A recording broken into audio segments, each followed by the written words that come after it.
So let's talk about the movie Anora, which I haven't seen it. For the record, Podorets thought it was wonderful and actually thought we should all go see it. I don't know. It's about, I guess, like this prostitute, or sort of, I don't know if she's a full prostitute, but she's given it up for reasons other than love. And it's supposedly it's got like a great, Yeah. oh yeah, you have to say sex worker. You're not allowed to say prostitute. And that's what I want to talk to you about. Like, they all tried to elevate that, that job, that choice, as something kind of laudable. Like you have construction workers and you have, Right.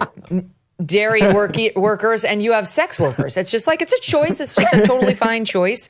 Here is Sean Baker accepting Best Original Screenplay for that movie, Anora, SOT3. I want to thank the sex worker community.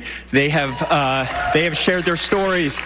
They have shared their life experience with me over the years. My deepest respect. Thank you. I share this with you. Okay.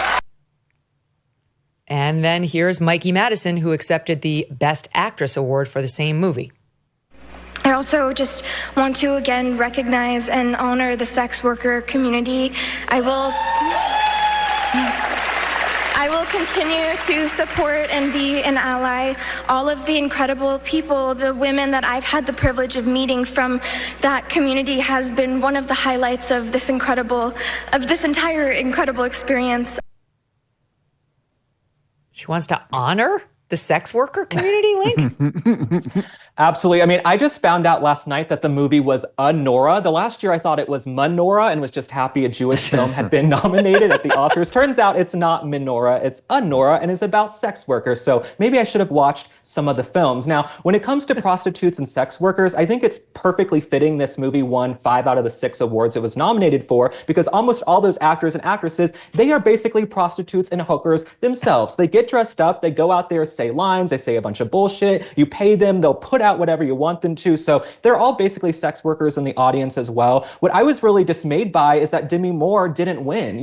For the last year, we've been hearing about Demi Moore and this knockout performance. I hate to say it, it was sort of Demi Moore's last chance to win a huge Best Actress award. And so I was a little disappointed that Mikey Madison won and beat out Demi Moore. My one piece of advice to Demi Moore: you look beautiful, and I know your name is Demi Moore, but you need to be doing Demi less cheek filler, because the Mars rover can see those things. Mm-hmm. Yeah. Yes. Oh, can I just say something about that? Because I saw the same thing. Demi Moore, she got some sort of strange thing done to her face a couple years ago. Remember, she was walking in, I think, the Balenciaga, one of those massive brands, runway shows, and she looked shocking. There had been so much work. And then she went to a surgeon who undid that, and she looked much better. She started to look normal, just like a normal woman again, and she looked great. Mm-hmm. And she's starting to drift over again. It's starting to happen again with the cheeks in particular, Link. Well, the one thing I'll say also that I found really hypocritical is that they keep saying, Demi Moore, she's defying beauty standards. She's defying age standards. She's so beautiful at 62. 62 is not old. People are beautiful at any age, but it was so hypocritical because Hollywood, they're the ones who created the age and beauty standards that are so unrealistic. So you guys created these standards, and then Demi Moore tries to keep up, and now she's being praised. It was a bunch of tomfoolery. And like you mentioned about Kylie Jenner, she's sitting there with her surgicalized body. She's the same age as me, and she's been under the knife 20 times allegedly, but I don't know what we should be expecting from Kylie Jenner. Here's look at Demi Moore there. Look at her. She's starting to look different. Yeah, the cheeks are too much. I have a message to my fellow women. It is okay to have lines on your face. It's fine. And honestly, like I'm big on Botox. I've told the audience that I am very anti-filler, because all it does is make you look bloated and kind of fat. I'd much rather have these lines here. I really would. They're lines. They're lines because I'm 54. Lines come on your face when you're 54. You can do something about the ones up here. You can't do much about these, and that's fine. Might as well let them come instead of make yourself look weirdly fat and bloated on an otherwise stunning face. Christian, care to weigh in on the beauty debate? Yeah, well, the whole thing is that the movie that she was going to be nominated, that she was nominated for, was The Substance, all about these beauty standards, all about how cruel Hollywood is for treating women differently as they get older. And what has she done? She just changed her face. She used all these different appliances and all these techniques to look younger, instead of saying, "Hey, I am 62. Look at my performance and say, this is what I did. This is the character I brought. I got a nomination at this age. I'm defying all the categories that are in Hollywood. But no, actually, she's living a life that is really kind of contrast to the movie itself. It's called The Substance. It's about eternal youth. It's about the cruelty of Hollywood. And that she's just saying, yeah, I'm going to play the game. It's just a lot of pressure. I mean, being in Hollywood is a lot of pressure. I'm like torn because I feel for these women. They can't have a career past a certain age unless they get all this stuff done. But then you do need the best friend or like the husband to be like, sweetheart, you've gone too far. Like Link said, more is not more in some areas. Demi less. Facial filler is definitely one of them. All right, back on the subject of anti-Semitism. The movie that won Best Documentary was called No Other Land, which was an outrage because it should have been Matt Walsh's film for the Daily Wire. I mean, just pick your film, really. It could have been What is a Woman, but the one about DEI and Robin DiAngelo, that should have been nominated. They are too afraid of Matt, and he didn't get it. So this movie, No Other Land, won. And here is a soundbite of that movie from its trailer, which is about what's happening in Palestine. هي المكان اللي كبرت فيه. بداية تصويري هي بداية. I started to film when we started to end the year 2019. They have bulldozers. I'm filming you. There's a bulldozer knocking down settlements. I need air. Oh my God, Palestinians are upset.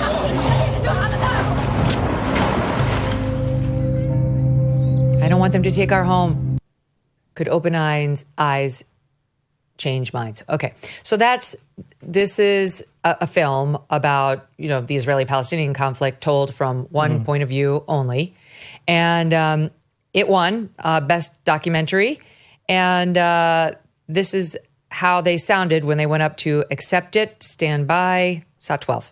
2 months ago, I became a father, and my hope to my daughter that she will not have to live the same life I'm living now, always fearing